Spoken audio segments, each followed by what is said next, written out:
को। नमस्कार साथियों, मैं आज गन्ने का खेती को दिखलाने जा रहा हूं।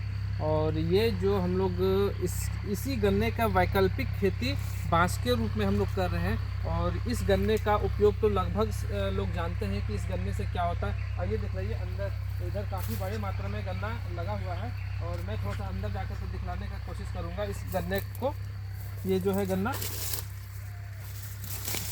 ये देखिए, इधर दिख रही है सर, ये देखिए, ये गन्ने का साइज़ जो है एक नॉर्मल गन्ना है। और ये अभी कुछ रेडी हो गया है, कुछ रेडी होने वाला है और कुछ नया निकल रहा है, ये देख लीजिए। और ये देखिए कि ये इसका एक साइज़ है, ठीक है। ये तकरीबन एक डंटे का वज़न होगा तो 500-600 ग्राम होगा, उससे ज़्यादा नहीं होगा।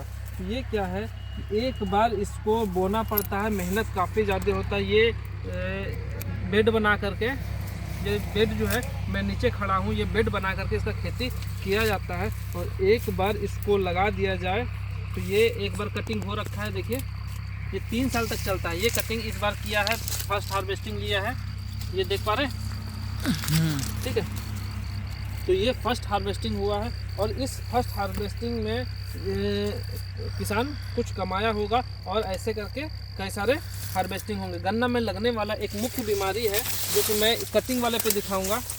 ये जो गन्ना है, ये काटा गया तो काटने के बाद ये जो देख रहे हैं रेड कलर का, ये जो देख रहे हैं रेड कलर का, ये है फंगल डिजीज़ इसका।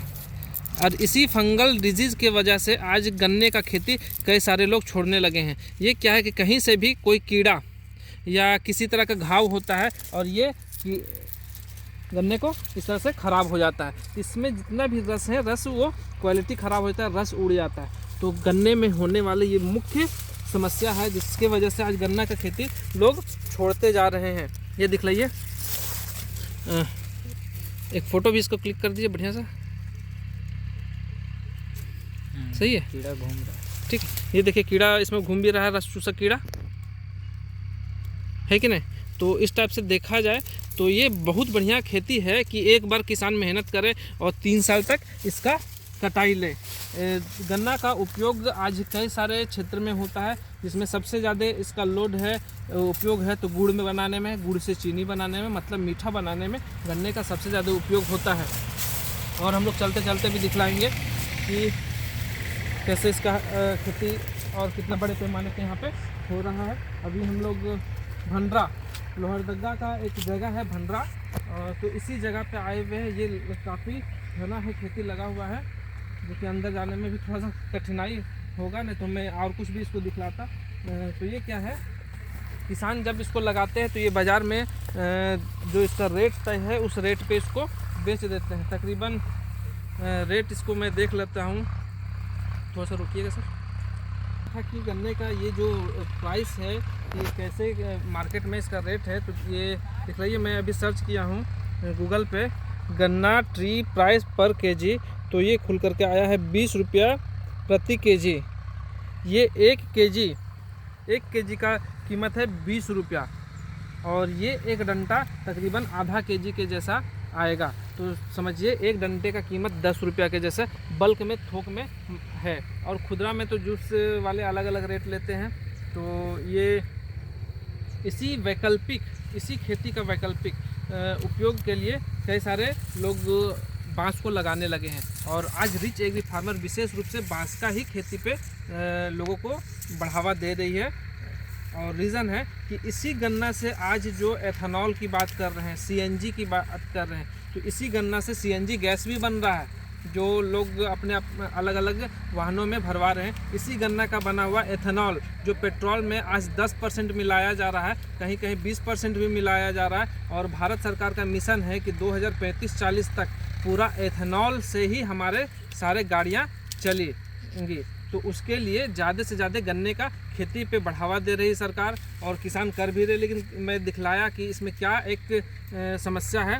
और दूसरा समस्या ये है कि एक बार इसको बोने से ये मात्र 3 साल तक फसल आता है, फिर इसको नए तरीके से बोना पड़ता है। लेकिन बांस की जब मैं बात करूं तो बांस को एक बार बोने से वो कंटिन्यू 5वें साल से हार्वेस्टिंग चालू होगा, कटिंग चालू होगा और वो 150 साल तक रेगुलर कटाई देगा।